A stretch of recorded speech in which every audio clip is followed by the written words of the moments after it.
Halo Sobat Pianis, kembali lagi di channelku. Kali ini aku akan sharing tentang gimana caranya memainkan not yang double di dalam buku logo 100. Nah, ini teman-teman partiturnya ya. Teman-teman sebelumnya udah bisa lihat gimana cara memainkannya, cuman secara khusus dalam video ini aku akan membahas tentang not yang ini yang seharusnya dimainkan bersamaan, tapi ada juga not selanjutnya. Nah, ini gimana sih? Ini juga ya, kita muncul lagi nih, dan juga ini juga muncul lagi.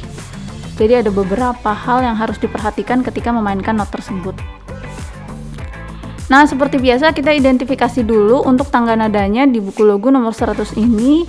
Tangga nada C, berarti dia tidak ada ya, tidak ada yang harus turun setengah dan tidak ada yang harus naik setengah.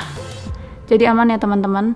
Nah, kebetulan juga di dalam lagu ini tidak ada tanda crash ataupun tanda flat. Jadi semuanya di tuts putih. Nih teman-teman, semuanya tuts putih ya, aman. Tinggal kita melihat nih jaraknya aja nih, jarak antar notnya bagaimana dan jarak supaya kita bisa mengatur kontrol jari kita.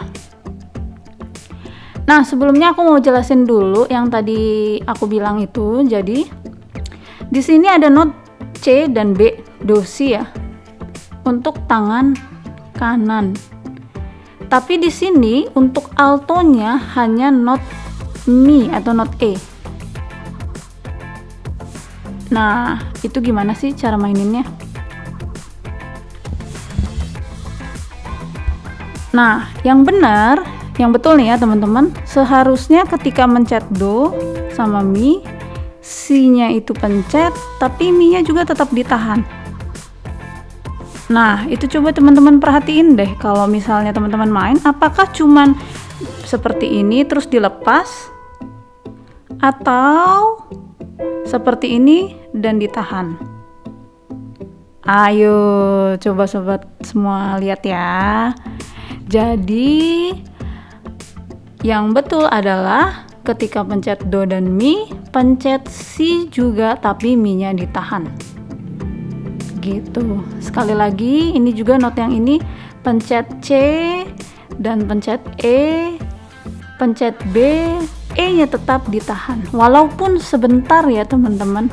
Karena kalau misalnya pun kita bernyanyi, sopran tetap jalan, alto tetap E saja, baru langsung ke ketukan selanjutnya nih, notnya yang selanjutnya. Teman-teman boleh latih di rumah seperti ini. Lagi. Sampai teman-teman terbiasa ini harus ditahan. Iya. Sekian tutorial hari ini. Sampai ketemu lagi dalam video selanjutnya.